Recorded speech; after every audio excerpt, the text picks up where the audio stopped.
AJ Anthony Joshua. Wow. 199.4. Woo! Like that? Who do you think you are? I am!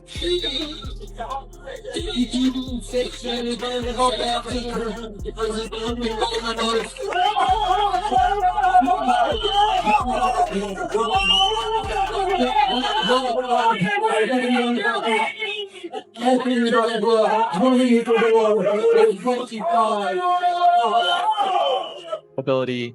You did say something, and I'm paraphrasing here, so please correct me if I'm misinterpreting it. You said if I could kill him, I'll kill him. Yeah. Your old foe, Tyson Fury, today called you a classless loser for saying something like that you shouldn't say that as a boxer. Could you explain to us what you meant by that, and could you please respond to Tyson's statement? It's my job. We fight. We're licensed to kill. I'm sure many people don't understand it, but this is what my job is, and I just enjoy what I do. Whatever happens, happens. As long as my hand's raised, that's what's important, right? Respectfully. That's just the mentality we have to have as fighters. I don't know if any other fighter thinks that way. Maybe they're a bit more tamed. But the things I watch and the way my mind works, when you're in that ring, it's a dangerous place to be, and anything can happen. And you hope your opponent leaves the ring safely, but if they don't, you know, you still have to go to bed at night knowing that you just done your job. It wasn't personal. Final press conference felt like two completely different energies, sharing the same stage, and that contrast is what made it electric. It began light, almost playful, with an atmosphere that felt more entertaining than confrontational. Jake Paul's fearlessness creates a challenge for you.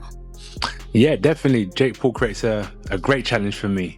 And he's got a great mindset for sure. Great family, great brother. Challenge for me. But as I said earlier, competition is really good. Thank you very much. Thank you very much. AJ, you called this the ultimate barbershop fight, the ultimate plane fight. Everyone's talking about it. I love that description. I'm wondering, when you were in Valencia training, maybe back home a little bit here in Miami, are a lot of people coming up to you and saying, can you please knock this guy out? That seems to be the sentiment. Are they coming up to you and saying that? Nah. They're respectful. People are respectful. They are? They're like I saw in the video there were people there outside the press conference saying, end this man, end this man. Yeah, you do hear it, but remember, we don't focus on the negative. No, that's just a sentiment that I feel like people are saying to you. They're just saying, good luck, do your best. You know, that's a great fight. I heard people say like, I'm not really into boxing, but I'm watching this fight. But no one's really coming up to me saying anything about Jake or they want me to knock him out. Just positive vibes. Okay. Crack jokes about AJ listening to something better than me, while Joshua brushed it off with that calm, unbothered smile he's known for.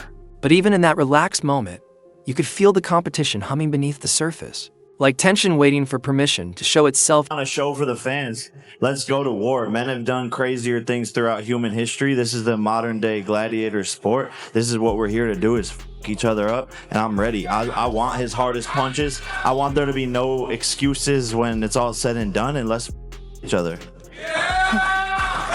Jake flipped the switch, planting the first real psychological seed by calling this the potential biggest loss of Anthony Joshua's career. He spoke about nerves, timing, and strategy as if he already had Joshua completely figured out. Joshua didn't rush to respond. He waited, then delivered the coldest line of the night, calmly reminding everyone that fighters are licensed to finish fights, and that this is simply his job. Focus on more positive. Exactly. That's why I'm not going to ask you about that. But Jake, do you view it? Push your confidence. Absolutely. Do you view it this way? Do you view it as old guard versus new guard, that he's representing boxing and he's been tasked with ending the Jake Paul experience, and it's up to you to keep it going?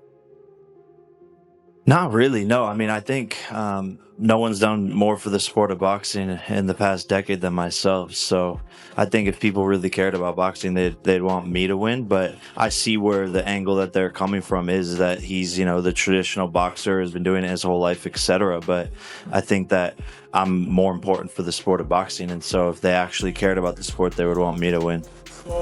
For interview, Jake tried to match that energy with chaos, leaning fully into the modern-day gladiator role, shouting about war, history, and putting everything on the line. But the contrast only made Joshua look more composed. When AJ said he was carrying boxing on his back, that he'd been called, and to shut down Jake Paul's show for the purist, it didn't sound like promotion. It sounded like a man accepting an assignment. Jake fired back by claiming he's done more for boxing than anyone in the last decade, snapping at critics and fully embracing the role of the disruptor. Who feeds on doubt? I was then called in to fight Ngannou, and I knew there was a lot riding on it. And with this one, in terms of putting boxing on my back, it just seems like I'm being called into the pugilists, the purists of boxing and so on. People don't like the fact that I'm fighting Jake. Whether that concerns me or not is another question, but if we look at the people that don't want me to be here, but they want me to, I understand it, and that's why I have to carry boxing on my... Joshua framed the moment like Jordan versus Iverson, legacy versus rebellion. And even when asked about the possibility of losing, he joked his way through it, smiling like the pressure didn't even register. By the end, it no longer felt like trash talk. It felt like belief crashing into experience, noise colliding with silence, and realities lining up for a moment where only one survives when the bell. You got the call saying, okay, now he wants to fight you. Oh, I just thought, brilliant opportunity, man, you know? Because I understand what his audience, what it does for boxing as a whole, and the ripple effect it has on the industry that I'm in. Because when Jake moves aside, boxing still benefits. I'm a pure boxer, so boxing still benefits. I just thought, what a great opportunity to perform in America just before Christmas. We had been training. Everything was stacked up for it to happen. I think it's a great date to happen on the 19th of December. It's where the energy quietly shifts, because after all the press conference noise, the chest puffing, destiny talk, and underdog mythology, the conversation moves to Eddie Hearn and Anthony Joshua. And suddenly it feels like the adults walked into the room. The microphones are lower, the tone calmer, yet the confidence somehow gets louder. AJ speaks like a man who isn't chasing moments anymore. He's collecting leverage. No offense taken, no ego bruised, no resentment toward YouTubers, just clarity. He sees Jake Paul for what he is: momentum, audience, opportunity, and eventually a wall you hit if you keep rolling long enough. It's a nasty game. You don't want to do it. You go to the gym to keep fit.